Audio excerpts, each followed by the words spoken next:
Hey team, Glenn here. Welcome back to the Building Better Humans Project podcast. This is Mayhem Monday. Hello, I'm Mayhem. So we've obviously put out a link, and the reason we're videoing these ones is we've asked people to ask us questions, and we use an NGL link to do that. Now, for those that don't know, NGL it stands for Not Gonna Lie, and it means that people can ask questions anonymously. So we figured that would open people up to ask what they really want to know. Yeah, and there were some ones that came through. Yeah, and there were some that were, I'm going to say, negative or had negative connotations. Yeah, definitely. And I don't mind that. Me neither, really. You know, whatever. It's whatever. Yeah, don't lie to our faces. Tell me what you think. Yeah, and we don't really run our lives based on what people think, but it is nice to know, and we did ask for this, so yeah. And then there were lots of normal questions. So this isn't meant to be a podcast just about our relationship. It's meant to be a podcast about anything personal development related.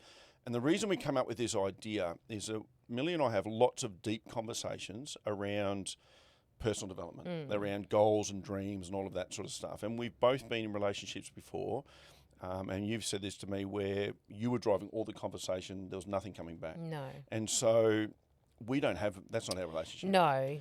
So then we thought, well, why not give people an insight? Like if I could, I would record sometimes us just driving in the car. Yeah, that'd be nice. Because we have really, really deep conversations. And we actively challenge each other's views 100%.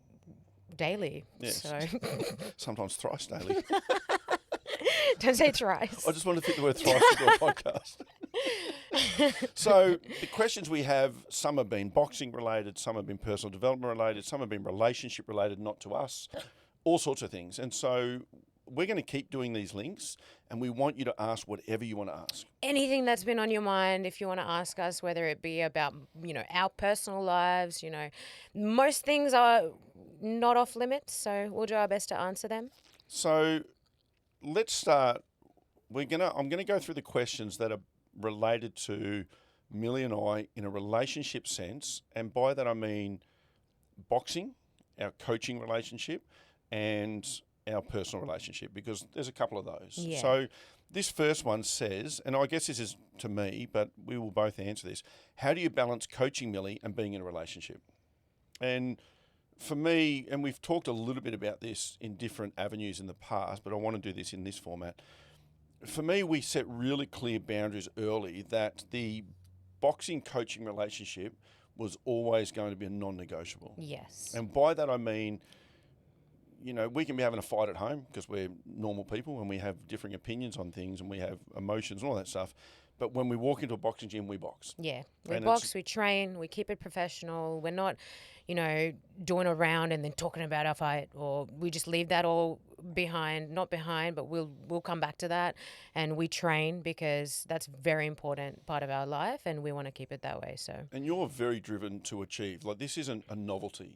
Boxing's not a novelty. No. And so you want to go as far as you can go. Now, someone starting a boxing career later, your children and all that sort of stuff you've done, it could be easy to say, how good would it be to win a state title or maybe a national title? But we've done the state title. We have. We've won a national title in Papua New Guinea. We'll aim for our next fight, an Australasian title, and so on. So, and you said to me once, I want to go as far as I can. Yeah. If I fight for a world title and I don't win it, so be it.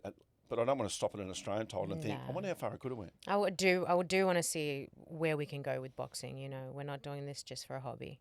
So therefore, if we don't respect the coaching relationship, then I shouldn't coach you. No. And we've had that conversation, obviously. I've said to you once, admittedly, but maybe someone else needs to coach you. And you in the early stages. Millie has a much better memory than I do. I'm going to just put that out there. But Let that be on the record. On the record. But I think you said something along the lines of, in the early stages, that if our personal relationship somehow affected the boxing relationship, then you wouldn't want the personal relationship. Yeah. I hope that's changed. It has. It has, definitely. But I love you very much. From a boxing relationship, coaching relationship, I want what's best for you. Yeah. And this is the same for any athlete I've trained. If I don't think I'm the right person for you, I will walk away from that at some point. And in our case, it would be a conversation saying, hey, I've got you this far. I think it's time for you too. But, that's not the case yet. Nah. And I've questioned myself. Don't say yet. I don't think that's going to be the case. I think that we have a very good coach and athlete relationship, and we always have. So, Well, You've taught me so much in such a short period of time, and I've, yeah. Well, the reason I say yet is because I've said to you a few times, I don't know if I'm that good a boxing coach. And you've always said I am. You are. But one day you might outgrow my knowledge. And then we need to say, well, what's the next step? I feel like you'll be an active part of that, though. If you feel that, then you will, because you're always learning. You're not somebody who just stops and goes, I know everything because of my years of experience in boxing. There's always something for you to learn. There's always something that someone can teach you, and you're just that person. So if I thought that this is the way that it is, this is what I know, and this is all I can teach you, then we probably wouldn't be in this. Both relationships. Yeah. Yeah, to be fair. And that was a point I was going to make. When I was in America, I spent 8 months in America a couple of years ago with some athletes. And what I noticed over there is the coaches were so collaborative. Like, I'm training people that I never thought I would train just because they saw one thing I did and they wanted my help.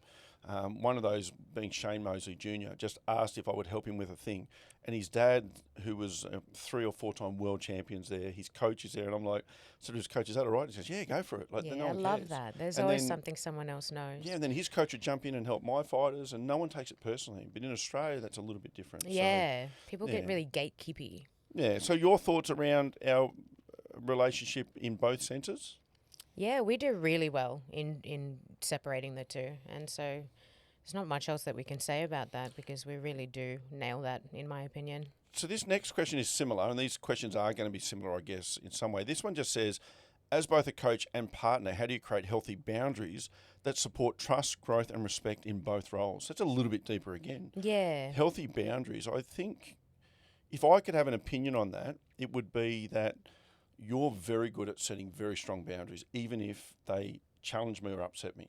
And I mean that in a positive. Thanks. Because, I took that as one. yeah, because too often people, I want to set a boundary, but I don't want to upset you in the process. Yeah.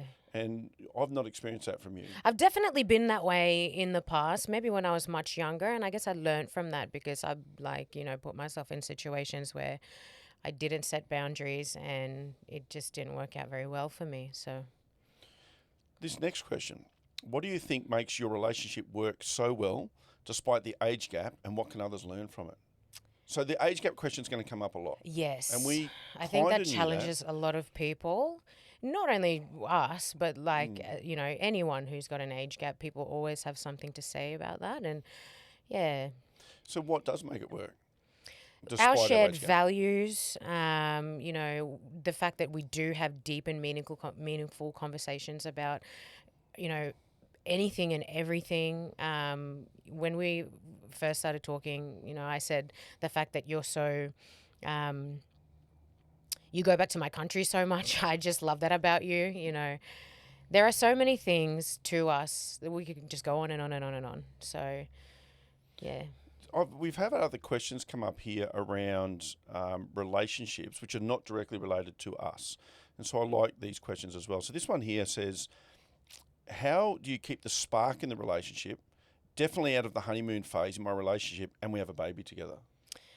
I feel like the honeymoon phase is not something that is a phase. I think that it should always be there, and it's something that you have to work on in your relationship. Like, think about all the things that you used to do or you did or said or reacted to, or the way that you were when you were in this honeymoon phase. You have to continue doing those things, So if you let something slide that is not really that much of a big deal in the honeymoon phase, but you don't anymore, say whether he leaves something on the counter or something like that, just let it slide. It's not that big of a deal. Like, you let it go once, Yeah. Yeah.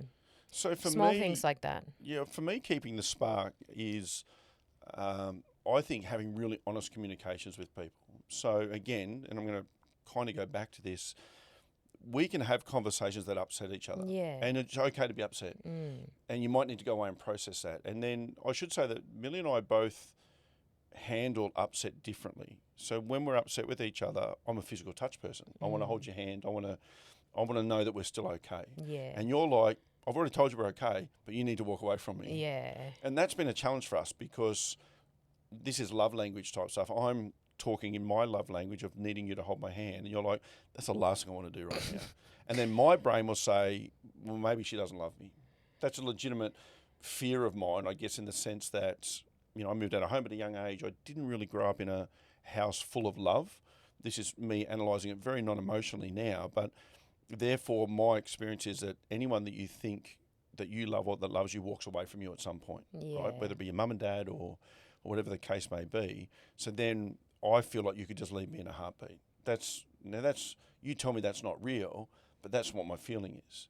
Then your feeling, and you can correct me if I'm wrong here, is that when I just want to touch you or be around you, it's like, get away from me. I just need a break from you. Yeah. Well, yeah, I guess, Because you need time to process. I need time to process. I feel like if we hold hands and do the huggy thing and whatever else that you need, it's that we're going to dead the issue and never talk about it again. And so I'm not there yet. Yeah. Yeah, so that's how I feel about that. But keeping in the honeymoon phase, I feel like you do have to keep working on it. You do have to, usually in this at the start of relationships, people will go out on dates a lot and they'll really prioritize each other and, say all the things and, oh, you look beautiful today. And then, if those things start slipping and slipping and slipping, then you can say that you're out of the honeymoon phase. And then some people will settle into that. But I feel like it's something that you always have to continue. So, yeah. Yeah, and it's one thing, again, I love is that if you're not happy with a behaviour you think I'm not showing anymore, you'll tell me. Yeah. Because I know for me, and it's maybe most males to be very generalist, but I get very driven around work and the things we're doing because we don't have normal jobs. And so what we're trying to do in the youth space, and hopefully we'll talk about that on future podcasts, it's really big and it's really powerful. Yeah. So then, you know me, I'll be up at 2:30 or 3 o'clock in the morning doing stuff, and then you'll get tired, and that becomes an excuse for people not to show their love and their care and you'll say you never do this or you never do that, and I think I do it all the time, right? But I know what I'm feeling inside, and I need to take on board, and maybe I'm not expressing it outwardly. Yeah. But then also when you give that feedback, when your partner gives you feedback, not taking it as criticism. Yeah. That's a hard one for a lot of people. Which I'm really bad at. This question I'm here. not trying to attack you. Yeah. This question here says, so happy for you and Millie. Thank you. Thank you. I'm in a similar situation with age gaps. Has it ever been a challenge, and strategies to deal with society's norms? I love this question because I don't think it's been a challenge for us. I don't think so either. I was just about to say, and I was really hoping that you would agree, but because I was just about to say, I don't think it's been a challenge at all. I think it's been relatively smooth.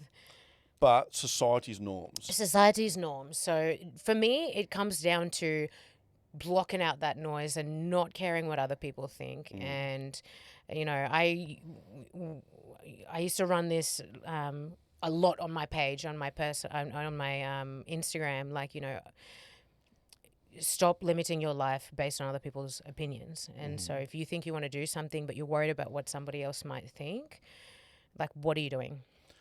Interestingly for me, a lot of people say they don't care about other people's opinions. I think everyone thinks that at some level, and that's not true for most people. No, 100%. But what I'm trying to say there is, if you want to do something but you're not doing it specifically because of other people's opinions, stop doing that. Do the thing. But what I was going to say, because I wasn't finished. No, what I was going to say is that See, this is what I mean. a lot of people, if not most people, say they don't care about other people's opinions, and they do. You're one of the few people that actually doesn't. Yeah. So you'll show up a certain way, you'll do a certain thing, and how people want to view that, you don't then think, oh, maybe I should tone it down a little bit for them. No. I've lived through that. Where Maybe does that when I come was a from? Teenager. What do you mean? Where does that...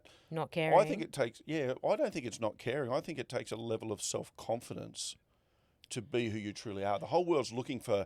I get a lot of questions through the podcast, how do I develop self-confidence? And then when people are self-confident, they're arrogant or they're overconfident or they're narcissistic or these words that people throw around. And you go, well, how do you win here? So how do you have self-confidence, particularly as a woman, when the world is constantly sending you messages that you just need to tone it down a little bit? It's definitely a learnt and a practiced everyday behavior and feeling. There are some times where I go, ooh, but then I remind myself I'm not going to be limited by what other people think because, they're not paying my bills. you know. Well, So then you wouldn't chase dreams, or yeah, you can't take up boxing at 30 because someone else started when they were 10. yeah, You know, so and that's an old Chinese proverb that the best time to plant a tree was 20 years ago, but the second best time is today. yeah. So why not start? You know, so yeah, I just think that if you were to work on one personal development skill for people listening, work on your self-confidence. Yeah, But to do that, you're going to have to deal with people trying to pull you back a little bit, or people, because the reason most people do that to you is because they feel something inside themselves when they see someone chasing a goal or a dream. Like I get told, I was going to say regularly, but I'll say semi-regularly, I get told that I'm arrogant, and I'm actually not, but I am confident. yeah. So I don't let people talk me down. Glenn has this joke where he always, like, I'll say something and he'll be like, this is why I lack confidence. And I'm like, that is the last thing you lack is confidence. Every time she says I something to me that love your confidence. Yeah, and I think it's a massive trait for people, because Yeah. how do you do what you do? How do we develop young people if we don't have the confidence to be who we Yeah. are? So when I run youth programs, bro camps and ALAs and those sort of things, I used to always, and I haven't run one for a little while and we're about to get back into it, but I used to always say, teach them personal development in the sense of public speaking. Most kids hate public speaking. Most adults hate public speaking. Yeah. But I say to them, when you get the confidence to stand up in front of the world and speak, you get to tell the world who you are. Yeah. If not, the world tells you who you are, and I don't think that's a 100%. good thing. Yeah. So, A lot of, self-confidence issues, in my opinion, are stemmed from what are they going to think? Who is they? yeah. So, The mythical they, yeah. of which this next question is going to have the mythical they in them. When I first read this question, I'll be honest, I was a little bit triggered in the sense of it was almost offensive, just the way it was termed. We don't know who wrote these, and we can have some guesses, but whatever. But what the questions that come through, a lot of people genuinely wanted help with stuff or advice and stuff. Yeah. But this one I felt was more just having a dig, and that's fine. That's cool. But it said, despite the age gap, do you not feel it's also an abuse of power giving you her coach in the beginning? I feel it's slightly inappropriate to get romantically involved with a client, especially when you're trying to create, and they've put in the old, inverted commas, better humans. Many others agree with me, but what's your take on it? So I want to break this down very quickly before we answer it. Talking about the age gap is one thing. Talking about an abuse of power, in my mind, and I'm sure Millie will bring this up, it suggests that she's like some little girl that doesn't have her own strength, and that's clearly someone that doesn't know her. But the thing that gets me is whenever I do something that people don't agree with in any way, shape or form, they'll always throw at me, aren't you supposed to build better humans? Like as if I have to do things the way they want it done. But the big thing for me in this whole question is the many others agree with me. I think that is the laziest way to justify your position on something, to say, well, many others agree, so it must be right. Yeah, it's very like rope the village in, and it's We need to let them know where they stand. And that yeah, they're doing the wrong thing. because all of us over here think this thing about you guys. Like, man, Grow up. Can we say that? There's so many things about the way that this person thinks, and that's structured into this paragraph. Like, first of all, abuse of power, which they're accusing you of, would suggest that you're some seedy guy who actively goes around and finds athletes to abuse. You know what I mean? And it's just, I'm really, really hoping that this person isn't friends with us, or, I don't even know why they follow us, because if that's what you think about you, like, please unfollow and please don't say hello to me, because And we don't know who you are, so this isn't not even a personal attack. no, it's just like, why would you want to be friends with somebody who you think goes around trying to abuse their power? Like, you have worked with so many athletes of so many different ages, both male and female. That is just not something that's a reputation of yours, number one. Number two, that's not something that I've seen in you. And, if you, and then the second thing, how you mentioned, that for you to abuse your power would suggest that I'm this vulnerable little girl who can't make my own decisions. Like, have you met me? I live with Millie. Nothing could be further from the truth. There's two things. There's two things about that. If you knew me, you would know about me. And that's number one, I despise seedy men who try and push a boundary. Like, I could be in public, and if someone's staring at me, I will look you dead in the eye and I will say, what the are you looking at?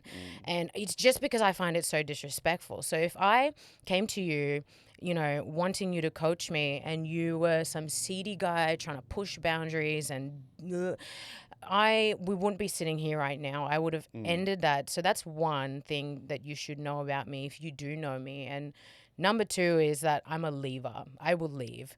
So if I don't like something, if something's not working out for me, no matter how short or long that relationship or friendship or any sort of ship has, been, I will leave immediately. So honestly, if you were somebody who abused your power in that way, we wouldn't be sitting here right now, because I'm not a dumb. And to be fair, you warned me of that very early and consistently. Yeah. You said that, if anything's not right, I'll walk away and never think about you again. Which used to... It sounds so mean, but No, I don't... It's I understand not... what you're saying, though. And then this is where you got to work out each other's triggers, because one of my triggers is that people leave. And then Millie would say to me, I will leave in a heartbeat if things aren't right. And that's not to say you run out of a friendship or relationship at the first sign of trouble. Not at all. But it's to say, if I'm being actively disrespected, I will walk away from this thing and I won't think about you again. I feel like we're in a different stage of our relationship now. But then there's also that bit that you talked about. Many others agree with me. What did you guys have a meeting? And did you stand up in front of all these people and first on the agenda, Glenn and Millie? It's pretty boring. And then who else? I know. And then if that's what you did, then, maybe your life is so perfect in every aspect of it. So, your relationships are perfect. Your health and fitness is perfect. Everything about you is perfect, because if it's not, then you should be on the agenda and you and your little mates should be talking about that. And the other thing is, you're either got everything perfect or it's so dysfunctional, but you don't want to talk about that, so you need to look at other people's relationships. Because I can honestly say, out of all the people I've met through my life and all the friendships and relationships that I've dealt with, I've never sat at home and talked about someone's relationship. No. And I've never I don't know how this person got all the people that you're talking about, but did you ring around? Many others. So we're a topic. Did we call and be like, hey? If I could offer a counter argument to whoever this is, and again, this isn't personal because we don't know you, and I kind of hope you're not someone that pretends to be a friend. 100%. But the counter argument is, I shared a lot of these questions, and the amount of feedback that I got, who the hell is that? Yeah. Why do these people follow you? And I tend to agree. So I'm not attached to my followers as such. I respect people that love what I do. I fully respect that. But I don't sit there of a night time and think, I lost 3 more followers. No. I lost 10 followers. I'm not about that. And years and years ago, I had a gym and I had trainers there that social media was new and they were trying to build their followings. And particularly for the women trainers, they could put up, them looking fit and healthy, and they'd have 300 likes on it. And then they'd put up something wholesome about, and they'd get 20 likes. Yeah. But I'd say to them, look at who your 300 likes are. Your 300 likes might be 290 men who are never going to train with you because you're running a women's program. But the 30 likes or the 20 likes could be people that are actual clients of yours. Yeah, so definitely quality over quantity. 100%. So I'll get people that like my stuff that'll be people I actually know. They'll be world champions in different sports. They'll be Olympians. They'll be business owners. But I might have 8 people that like the thing. Yeah. That's okay. I think we get too wrapped up in that gratification of numbers. So I think what you're trying to say is, if you really think that about us, just hit the unfollow. Yeah. And if you are somebody who poses as a friend of ours, don't, because not only for us, but for you, because why would you want to be friends with somebody who you think these things about? Because if you actually read this sentence, it's accusatory of pretty nasty things about us, and that's... Yeah, so don't be friends. Don't be friends. It's cool. And I was chatting to a friend yesterday, Deb. I want to say Deb.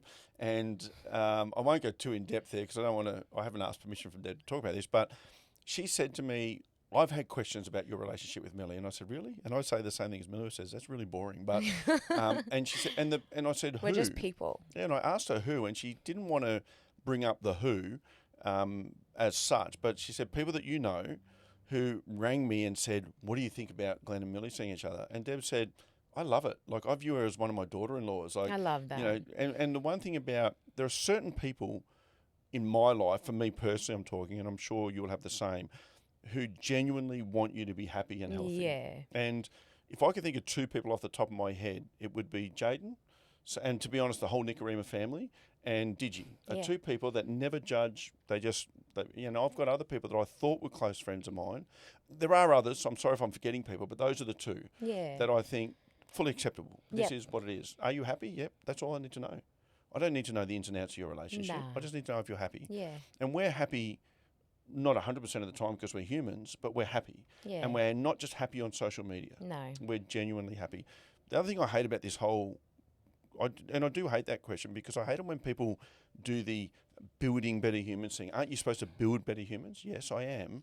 But that doesn't mean that I can't have opinions. It doesn't mean that I can't, even the way I do things now to 10 years ago has changed. Yeah. Like if you've got the same opinions at 30 that you had at 20, you've wasted 10 years. 100%. And 40 and 30 and so on. Yeah. So, I'm a 52-year-old man that's lived a lot of life, and my opinions now compared to 10 years ago are vastly different.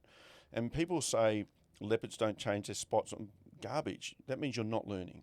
So that whole question, I felt, if I was that person, I would have a long, hard look at self. Yeah. And that's just what it is. I feel like if you were that person too, because of the amount of coaching that you've done in this space, you would have been found out a long time ago. 100%. So, yeah. 100%. And I guess I take it a little bit personally because I have worked extensively with young women athletes, like 14, 15, 16-year-olds. Yeah. And I would hate for people to consider that I could be that person. Yeah.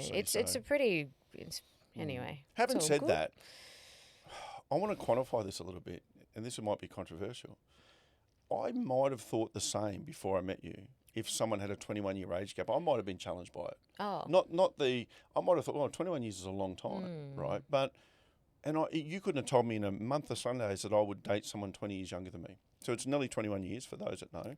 And but I don't see it when we're together. Yeah. And I did question myself on it a little bit, but I also don't feel 52 in that sense. Like I'm active and I'm doing a lot of things and we challenge each other in really good ways.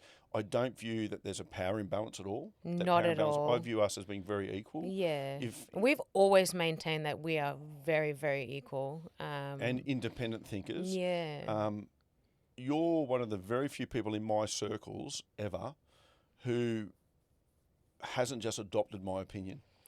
Yeah. Because I've got a very strong personality. And so I tend to be able to, not on purpose, but this is my opinion, and people go, absolutely, that's the right opinion. Yeah, and or they might just stay quiet, but that's just not me. You're very first, the person that I can honestly think of that goes, I actually don't agree with you. And I remember a really significant situation. We went out to a restaurant called Same Same, which I love in Brisbane. If you haven't been there, go there. And Millie not sponsored. I can't remember what we disagreed. Yeah, not sponsored. We but disagreed. I'd take the sponsorship if they offered it. We disagreed on. I don't remember the thing. So we disagreed on the fact that people can't make you feel a certain way. So it's your choice based on your life choices and the way that you've gone out throughout your life and your happenings in life. That you feel the way that you do. So people can't make you happy. People can't make you sad. People can't make you angry. You chose to feel that way. So I've got this little internal trigger going on. I can see it in your face. And that's a whole other podcast because it's an actual conversation. And so we do disagree on that, but here's what we maintain our stance. This is what I took out of it. We had that conversation and we disagreed, and it probably got a little bit uncomfortable. Not bad, slightly. And then you went to the toilet. And then you came back and you actually sat on my lap. And then you said to me, that's the first time I think I've had a discussion like that, a disagreement with a man where you haven't tried to dismiss me or stand over me or push your point of view. And I said, because it's just, we don't have to agree. Yeah. We can end this conversation and not agree. Yeah. And we've ended lots of conversations where we haven't agreed. So I feel like that's something we're going to keep, coming back to throughout the rest of our life. But I like that about our relationship. Yeah, me too. So, and interestingly, I find our relationship has challenged a lot of my other relationships, as in, when I'm talking relationships, I'm not talking intimate, I'm talking friendships. People that I thought were really close to me have stepped away a little bit since we've been together. And that just tells me that I had to be providing something in the way they wanted it for them to have that relationship with me. As soon as someone else came close to my inner circle, and you're the closest person to me, they didn't like that. That's my view on that, because I've never walked away from someone because of who they're seeing. Yeah, I that's might not wild. even agree with who they're seeing, but it's not my Yeah. business. No. You know, I make an effort to say, hey, if that's the person you've chosen and you're important to me, then that's good. I'm Yeah. good with that. And so I find it really interesting that, you know, because I spent a decade pretty much on my own before I met you, that people got to experience the version of me that was just exactly who they needed to be with no other influence. Yeah. As soon as another influence come in, they weren't happy. Now, people say that they want you to be happy, but they want you to be happy, in my experience, as long as it fulfills what they need as well. Yeah. And that's a bit sad. It is a bit sad, yeah. There's a lot of self-reflection that, people need to So there's two other have. questions I want to answer because they're kind of related. All right. One was around, just let me find this, around arrogance and confidence, and and I maybe I'm reading between the lines here, but the question says, do you think there's a line between arrogance and confidence? And that's only the first part of the question. I would naturally say absolutely, and then I'll talk about confidence. But they've then clarified by saying, I always find narcissists say they're just confident as opposed to the latter. Now, I don't view myself as arrogant at all. No. But I am very confident. I won't be pushed around by people. No. I'm very flexible on my viewpoints, I think. Like, I'm happy to look at someone else's side of it and maybe still disagree, like the feelings thing. But It's the way you carry yourself, the way you walk into rooms, the way you present yourself. People might view that as arrogance. I once read this quote, which I really do love, and it said, confidence is not walking in a room thinking that you're better than everybody. It's walking in the room and not having to compare yourself to anybody in the first place. And I love that. I really do, because nobody is above you. Nobody is lesser than you. You're all people, so it's not walking in thinking I'm better. It's just I am who I am, and this is how I want to show up. So I'm not going to lessen myself just to make somebody else feel comfortable, because that's not my role. But I'm also of the viewpoint that true confidence means you're happy to be wrong too. Yeah. I can walk into a room and have my viewpoint change. And go, okay, maybe I was wrong on that. Yeah. And I don't have to defend my viewpoint, because when there's books around fixed and growth mindsets. A fixed mindset is someone who just believes what they believe. And therefore, whenever they go into a room, they have to let you know they're the smartest or the toughest, or I can walk into rooms confidently, own my space, but not have to prove it to people. No. Because I'm comfortable with where I'm at. Now, the younger version of me probably was more fixed mindset. The growth mindset means you understand that I have the capacity to learn. So if I don't know a thing now, I can learn it. And so I like that. So my other pet hate really in that question is anyone that disagrees with you or does things differently to you is not a narcissist. Yeah. Narcissism or anyone who's just confident and loves, like, God forbid I love myself. Yeah, if I get talked Oh down my God. by you, that doesn't make me a better person. Yeah. But if I won't be talked down by it, doesn't make me a narcissist. Yeah, I feel like that's like a diagnosed thing by a 100%. medical professional. Is this 100%. a medical professional? Because you found that narcissist. What are you, like, whenever- dealing with narcissists every day? So when people split up in relationships, which are always untidy, it's so common to go, oh, he or she's a narcissist. But are they? You guys just don't get along. You didn't and that's work okay. out. There were emotions involved. People said things that they didn't want to say. 100. Narcissism is a very specific, like, thing that is diagnosed by a medical professional, So- not by some person who's hurt. So the last question then, well, it's not really a question, I guess, but it is. It ties into some of what we've said. We've had to answer some good questions. We've answered some tough questions. This one just says, how are we still experiencing tall poppy syndrome? How can we create a better culture here in Australia? And to me, when I get those negative questions where there's a negative connotation, I feel like that is a bit tall poppy, because all of a sudden, to be honest, we're two strong-minded, fit and healthy people that are chasing goals and dreams that are different to other people. And that's a reason you should follow us if you're following us. Absolutely. But then if that challenges you, is it about us? Are you having a bit of tall poppy? Or is it that you're unhappy about stuff that's going on in your life? Maybe you wish that you could be doing and being more, and you're not. And so to answer those questions, how do we stop tall poppy syndrome? I don't think we can. I think it's an Australian trait, and not just Australia, actually, in other countries as well. I wish we could, but what I think is that if we all had strong mindsets, growth mindsets, confidence, and weren't put off by other people, and we didn't have tall poppy, the world would be sort of out of whack. Yeah. So you need normal people, and I say that, whatever normal is, you need high performers, you need low performers, and you need everyone in between in a society. But you owe it to yourself as an individual that if something makes you happy and it's not illegal and it doesn't hurt anyone else, you should chase it. Yeah. And also, you know, if you have young children in your life, if you have kids or your nieces or your nephews or your friends' kids or whatever, and they're feeling confident about something, you should push that, because it'll take the next generation coming up to sort of, if you want to get rid of it, we can try. But, you know, we're going to do it with the kids. Yeah, and I think about this from the point of view of, so we've got 2 young boys that are at the time of recording, 10 and 11. Sam is about to turn 12. Yeah. Marley in particular is 10, and he's one of the most confident humans I've ever met. I love that and for he's him. tiny. And so it can be easy as an adult to be challenged by that. And I've certainly experienced it early where I think, you need to step back a bit, bloke. But he won't. Nah. And now I've realised that we should never beat that out of him. No. Because society will. No. And society will try and he doesn't do it in a way that's...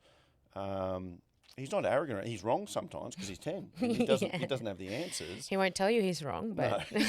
And one day he'll look back at this and go, I can't believe you said that. But the point is that you want to teach young people to have confidence, so don't beat it out of them. Yeah. And that's another thing, sorry to interrupt, but, you know, about Bro Camp or Ayala or the thing, you know, when you run camps for young kids and then they stand up and do their talk at the end of it. Beautiful way of getting them to be self-confident and, you know, not worry about other people thinking and tall poppy and all that sort of stuff. But where I was going to go with it is that you as an adult should be showing that stuff. Yeah. You can't tell your kids to be more confident and to have another crack at something and to not quit when things get tough and to not listen to other people's opinions if you're doing all those things yourself. Yeah. Or worse, if you're saying don't listen to other people's opinions, don't let people put you down, and then they listen to you in the car talking to your partner and bagging someone out. Or even things that, you know, you might say to your kid, whether you're at a restaurant or something, and you might say, what will people think? Like, cut that out. Stop that one. Yeah. Or judge someone that walks past. Yeah, Let's oh be my honest, God. we all have a thought of, we Yeah. naturally assess people to understand how they fit into our circle or if they don't. But you should never voice that in front of children. No. I don't think, because then they learn that mum and dad do judge people. Yeah. And they listen to everything. Like they take on everything. So if you're not willing to improve for yourself, do it for your kids or for other people. Yeah. So, look, I hope people have enjoyed this first episode. It's the first time we've videoed any of this sort of stuff, and so this is new ground for us as well. Yeah. And I'm sure we'll get better at it. But we just wanted to bring you into the conversations that we have and bring you into our inner world a little bit. And there's no arrogance about that. It's not like my world or Millie's world is better than your world. We're just saying we think we have a lot of value to add just by being 2 very normal people who are willing to push ourselves in ways that other people might not see as normal. Yeah. And if you get any value out of that, then that's what the Building Better Humans project is about. 100%. So we will ask you to give us more questions. We'll put those links up on our social medias. Yeah. And don't be put off by how we answered that particular question. You know, I will agree, when I first read it, it irked me for all the reasons that I listed just before. But if you genuinely have an opinion about something and you want to ask or you want to voice that, just send it through. We'll have a look. Because it's all good. That question actually said, what's your take on it? So please don't take it personally. That's our take. And that is our take, yeah. So you did ask. And we can promise you this, we will give you honest, open feedback on our opinion of it. And one thing I always say to people is our opinion, or, you know, when I do talks on my own, I say my opinion is my opinion. Don't assume that everything I say is gospel. We're not gurus. We're just normal people, obviously. And I always say to people when I get up and do personal development talks, I want you to assume that everything I say is a lie and find your own truth. And that's not to suggest I would lie to you about this stuff, but what I talk about in personal development is what I've seen work. It's not a theory. I'm not talking about some story that Steve Jobs, who I've never met, did this thing, or I'm talking about real people in real time, in real situations that I've seen get results from the stuff that I do. Yeah. And if I learn something new, I will share something new as well. So none of this is gospel. It's just an opinion on stuff from lived experiences. Yeah, and it's nice to share with people what we know and what we've learned. So yeah. So with that being said, every Monday, Millie and I are going to sit down. We may not video all of these. We're going to try to, but obviously it's hard to do. Yeah, but we're going to answer questions. We're going to.